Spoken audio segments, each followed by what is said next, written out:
Magandang gabi, Bibi. Kasama mo pa rin na DJ B-Boy Bibo para sa ating usapin tungkol sa iyong biyanan na lagi kang pinag-iinitan.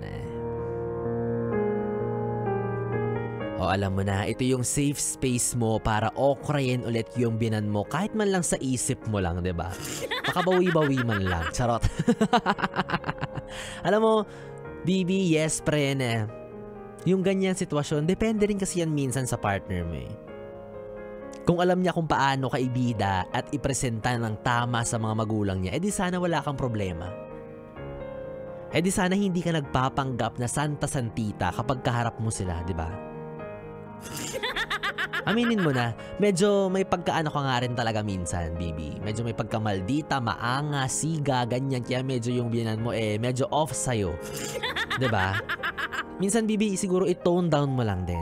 Kaya nga nang sabi ko kanina, at the end of the day, magulang yan ng taong mahal mo.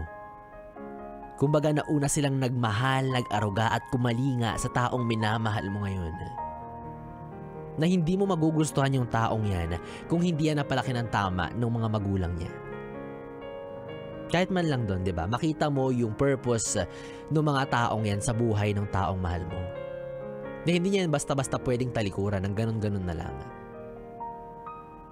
Diba? Kasi kung nahihirapan ka sa sitwasyon na meron kayo ngayon, for sure, mas nahihirapan yung partner mo na timbangin at balansehin yung setup ninyo. Hindi mo yan mapapapili. Sabihin na natin na ikaw dapat yung piliin kasi na ikaw na yung mamahalin, ikaw na yung makakasama habang buhay. Pero hindi naman sa point na sasabihan mo siyang talikuran niya ng tuluyan yung mga magulang niya. Ay, sino ka, te? Diba? Magiging parte yan ng buhay niya habang buhay. At kasama yan sa mga mamahalin mo sa kanya. Package mo makukuha yan. Diba? Kaya alam nyo, ang swerte-swerte ng mga manugang na boto sa kanila yung biyanan. Kumbaga harmonious yung relationship.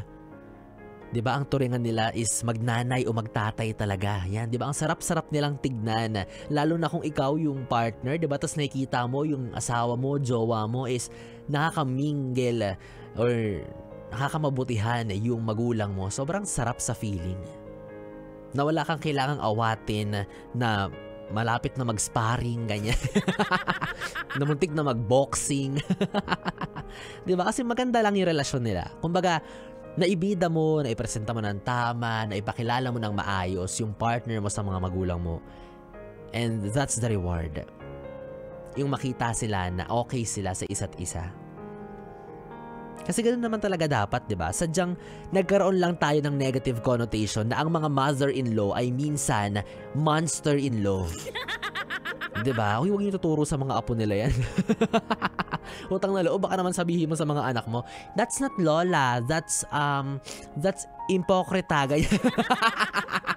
Huwag ganon ha. Huwag niyo idamay yung mga bata. Huwag niyo idamay yung mga apo. Oo, hayaan mo na maging maganda man lang yung tingin ng mga apo sa mga lolo't lola nila, diba? Huwag mo namang siraan. Grabe ka naman. Diba? Kasi feeling natin, minsan yung biyanan sila yung laging kontra, pakialamera, intrimitida. Minsan syempre bilang magulang, ino-offer lang din nila yung mga guidance na kaya nilang ibigay sa inyo bilang alam nila na bago lang kayong mag-asawa, bago lang kayong susubok at papasok sa ganitong sitwasyon. Kasi sila napagdaanan na nila yun eh. Nandiyan naman sila para gumabay, hindi para paghiwalayin kayo, para guluhin kayo, para sirain kayo. So wag mo naman sanang masamain, 'di ba? So hindi dapat ganoon. Huwag kalabanin ang gawin mo sa biyanan mo. Kaibiganin mo, tropahin mo, ganyan. Shot puno. 'Di ba? Hindi dapat kalaban ang tingin sa iyong biyanan. At ikaw naman, biyanan, huwag mong ituring na aswang ang iyong manugang. Well, B-Boy Bibo, nakasama mo po ako para sa 3 oras na BB Time. Muli magkasama-sama at magkarinigan tayo ulit bukas sa araw ng Biyernes dito pa rin syempre sa 101.1 Yes FM. Good night, BB! Mwah, sleep well! 101.1 Yes FM